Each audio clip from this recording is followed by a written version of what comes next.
দিল্লি চলো। এটা হচ্ছে বিষ্ণুপুরের পাথরের রথের অনুকরণ। চা খাবার কাপ ভেঙে তৈরি করা আছে।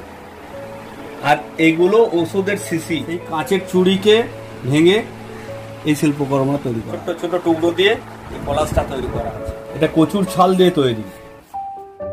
ফেলে দেওয়া জিনিস দিয়েই সেজে উঠেছে ক্যানভাস। ইলেকট্রিক্যাল মিস্ত্রির হাতে অবাক করা স্টোন আর্ট। ইলেকট্রিক্যাল মিস্ত্রি অনন্ত দেকে চেনে না এমন মানুষ বোধ করি বাঁকুড়ার পাত্রসায়েরে আর একজনও নেই। পেশায় একজন ইলেকট্রিক মিস্ত্রি হলেও মনের দিক থেকে তিনি অন্য এক জগতের মানুষ। তার নেশা ছবি আঁকা, তবে সাজানো ক্যানভাসে রং তুলি দিয়ে নয়। তার ছবি আঁকার প্রধান উপকরণ হলো পাথর, ভাঙা কাপ প্লেট, ভাঙা কাঁচের বোতল, সবজির ছাল, এমনকি ছোট ছোট বালি বা পাথর কুচি। আমি পাথরের কাজটা শুরু করেছি বছর 5-6 বছর আগের থেকে, যখন বিভিন্ন টাইপের কলাজ করছি। ফেলে দেওয়া খোসা, সবজির খোসা, নারকেল গাছের ছাল, বিভিন্ন গাছের ছাল দিয়ে ভেঙে চুড়ি, কাঁচ করতে করতে এই বিষয়টা আমার মাথায় আসে। এমন একটা বিষয় যেটা অনুকরণ হবে না।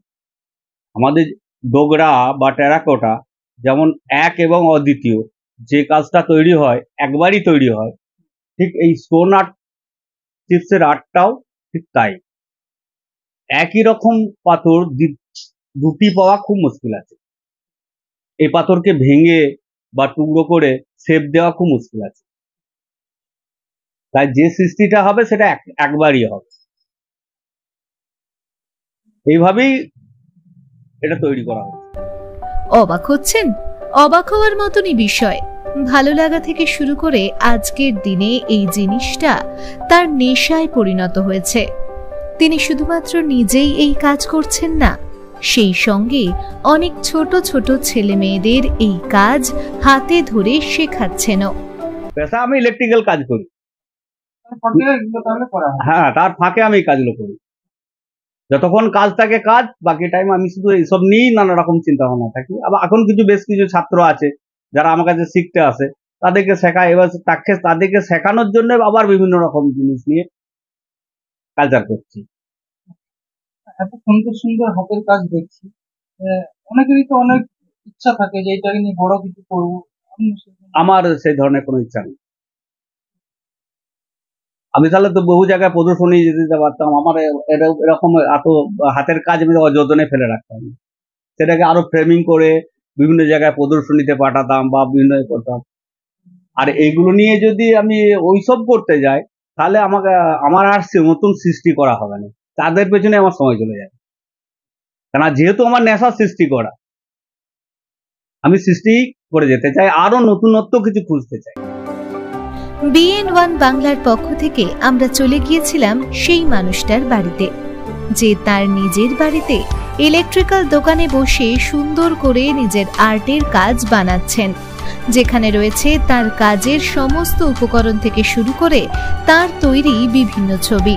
আসুন এবার আমরা দেখে নিই তার কাজের উপকরণগুলো, কিভাবে তিনি সযত্নে গুছিয়ে রেখেছেন ছোট ছোট পাথরের টুকরোগুলোকে।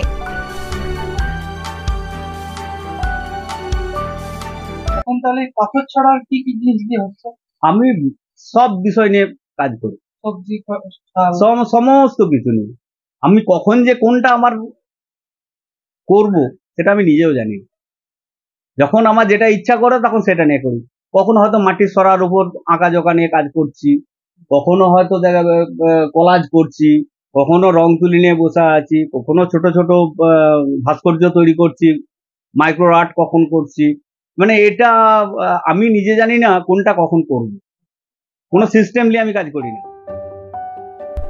বিভিন্ন জিনিস দিয়ে কোলাজ করতে করতে একটা পয়সা খরচা না করে কিভাবে শিল্প করা যায়, এমন ভাবনা থেকেই বছর 5-6 আগে থেকে এমন অদ্ভুত কাজের শুরু বলে জানান শিল্পী অনন্ত দে। খুঁজতে খুঁজতে এই ঘটনাটাকে আমারই সৃষ্টি। বিভিন্ন জিনিস দিয়ে কোলাজ করতে করতে একসময় আমার মনে হয় যে খরচ না করে কি করে শিল্প করা যায়। সেটা খুঁজতে খুঁজতে আমি কিছু পাথর নিয়ে আমি চেষ্টা করি। সেই পাথর দিয়ে খুঁজতে দেখলাম যে কাজগুলো ভালো আসছে বা কলাজগুলো পরিষ্কার ফুটিয়ে তোলা যাচ্ছে। সেই থেকে আমি একের পর এক কলাজ করার চেষ্টা করব। এইভাবে বিনা খরচে ফেলে দেওয়া জিনিসকে কাজে লাগিয়ে কিভাবে একটি সুন্দর রূপ দেওয়া যায় তা শিল্পী অনন্ত দের হাতের কাজ না দেখলে বিশ্বাস করা কঠিন। তাই আমরা BN1 বাংলার পক্ষ থেকে শিল্পী অনন্ত দেকে অনেক অভিনন্দন জানাই এবং তার এই কাজে আরও পারদর্শিতার সঙ্গে এগিয়ে যাওয়ার জন্য শুভেচ্ছা জানাই। অনিকেত বাউরির রিপোর্ট BN1 বাংলা।